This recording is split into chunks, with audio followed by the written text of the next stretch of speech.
It was announced that Elon Musk bought 9.2% of shares in Twitter. I've met Elon, met Jack Dorsey, Hmm. and I genuinely think that this is a personal thing.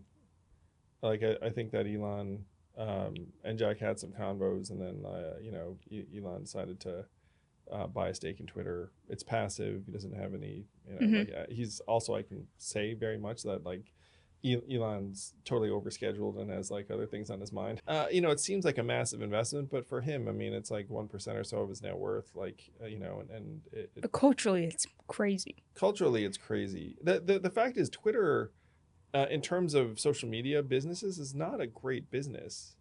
Uh, it's not, its cultural impact is much higher than its economic For sure. impact. Heck, I mean, even like Jack Dorsey stepped away and is now running Square full time. And if you look at those two businesses, Square is a much bigger business, more significant too. And so I think this was a relationship thing personally. So I think Twitter, like I've said this for the past few years, I think Twitter's gonna win like the long game with all these social media It's my like there's a lot of bad on Twitter. Don't get me wrong, I'm not putting it on a pedestal, but it's been my favorite platform, and I think there's so many different use cases for it in terms of.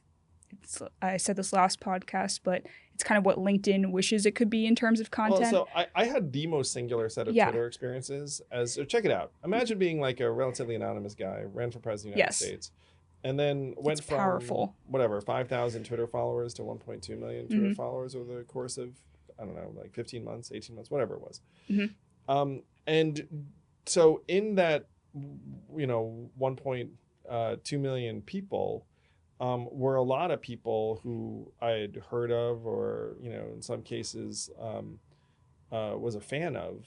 And so when It's you probably see that stuff crazy. happen, Yeah. so this is something that I will say, like, it's probably relatively unique to me, because Can't relate. because people are, but like you just look up and be like, holy shit, like like Rivers Cuomo follows me on Twitter now. It's like the greatest thing ever. And then you'd be like, hey, what's up? And so I ended up meeting a lot of people this way. Yes, it's crazy. Yeah. Networking. Yeah. Yeah. And then people would hit me, like DM me, be like, hey, big fan. I'd be like, oh, that's so nice. Like, geez, okay. Yes. Yeah. So there was like something very, very utilitarian and powerful and positive. The folks who were part of the Yang Gang were connecting on Twitter all the time. Hmm. And like I'd meet someone on Twitter and I'd see them at a rally or an event. It's like the greatest thing ever. So like, like I might have experienced some of the most positive aspects of Twitter. And when I was running for president and I was, between stops in Iowa, Hmm. like I was looking for productive things to do. And so it was either use my phone to call people or use Twitter. I keep using the word fascinating, but it's just because I love these social media culture conversations. And with Twitter, it's very interesting because when I was in middle school, it was a prominent platform aside with Instagram. Everything I said, though, that said, I think Twitter's user base is shrinking. Is it or no? No, I think it's been growing. Has it? Yeah. I think this year, yes, I'm pretty sure. I wish I could Google right now because my laptop said, yeah, I'm pretty sure this, yes. Wait, can I make this point? Because it goes with that. So in high school, I would utilize Twitter. Same with my peers when I talk about this too. And in college, it's kind of like there were a few years where Twitter died out. And I noticed this in my younger siblings as well. It's kind of like you make a Twitter account. It's harder to navigate because it's not like Instagram, you follow your friends. TikTok, the content comes to you and you're following a lot of strangers. Twitter's a little harder to navigate when you first make a profile. But it's where, a lot of professionals are. And like as you get to the end of college and into early adulthood, you start to be more active on the platform. A lot of kids do use it for like a fandom culture, but it becomes more prominent in like your early adulthood. And like I just keep seeing so many people flock back to it, and just again, it becomes their favorite platform, like it kind of was in middle school when you used it more for humor reasons.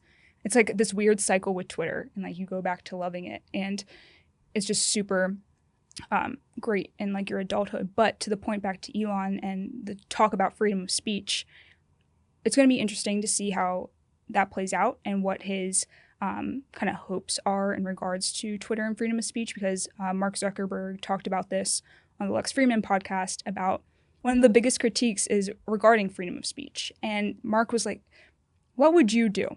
it's so easy to critique that conversation. There's a million different ways, but what would you do? And almost no one has an answer once you get asked that, because you can see, oh, this video got taken down, and a lot of these videos are taken down through AI.